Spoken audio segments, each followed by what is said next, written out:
Patrick menjadi orang terkaya di Bikini Bottom dengan mencabut gigi. Dia mencabut gigi semua orang dalam semalam. Semuanya bermula ketika SpongeBob memberitahu Patrick bahwa peri gigi membayar mahal untuk gigi susu. Setiap gigi bisa dijual seharga $10.000. Patrick benar-benar kehilangan akal sehatnya. Dia mulai memukul-mukul giginya sendiri. Malam itu, dia meletakkan giginya di bawah bantal dan tertidur.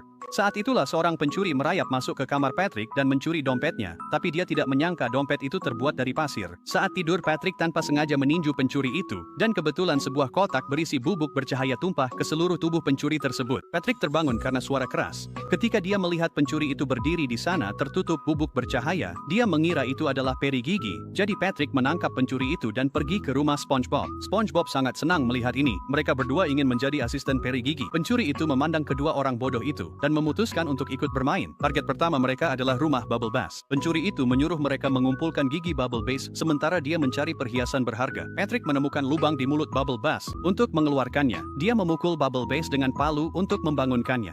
Untungnya Bubble Bass tidak terbangun. Madeira Virus mencabut gigi tersebut. Untuk mengganti kerugian Bubble Bass, SpongeBob mengambil setumpuk uang tunai dari tas pencuri. Lalu mereka melanjutkan ke rumah berikutnya. Kali ini, mereka berhasil cabut gigi susu pakai penyedot WC, lalu meninggalkan berlian ganti rugi. Di rumah berikutnya, mencabut gigi butuh usaha lebih keras. SpongeBob dermawan dan memberi emas murni ke mulut orang itu. Keahlian mereka meningkat. Sementara itu, si pencuri membobol brankas. Dia hampir kabur, tapi Patrick menakutinya sampai dia melompat masuk ke brankas. Semua uang akhirnya kembali ke tempat semula.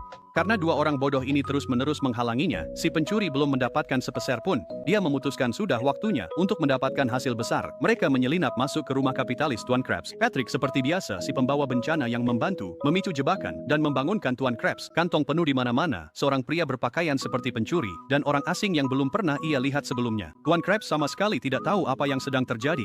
SpongeBob memperkenalkan si pencuri sebagai peri gigi. Tuan Krabs sebagai orang yang berpengalaman sama sekali tidak mempercayainya. Dia bilang orang ini jelas-jelas hanya seorang pencuri. Tapi setelah si pencuri mengarang alasan yang tidak masuk akal, Patrick begitu terharu hingga menangis dan membantu si pencuri melarikan diri. Namun, tindakan mereka tetap menarik perhatian polisi. Ketika mereka terpojok dan tidak bisa lari kemana-mana, si pencuri menginjakkan kakinya dengan frustrasi. SpongeBob kebingungan. Bukankah peri gigi seharusnya bisa terbang? Jadi dia langsung mendorong si pencuri dari tebing. Seperti biasa, SpongeBob yang suka membantu melemparkan uang ke bawah mengikuti si pencuri. Patrick, yang bahkan lebih suka membantu, juga melemparkan mobil ke bawah. Tepat saat mereka menyesali bahwa legenda peri gigi itu palsu, peri gigi yang asli muncul. Dia benar-benar memukau. Keduanya tidak bisa melepaskan pandangan dari dirinya. Karena SpongeBob dan Patrick telah mengumpulkan begitu banyak gigi dari para penduduk, peri gigi memutuskan untuk menjadikan mereka muridnya. Dia memberikan mereka kekuatan untuk terbang.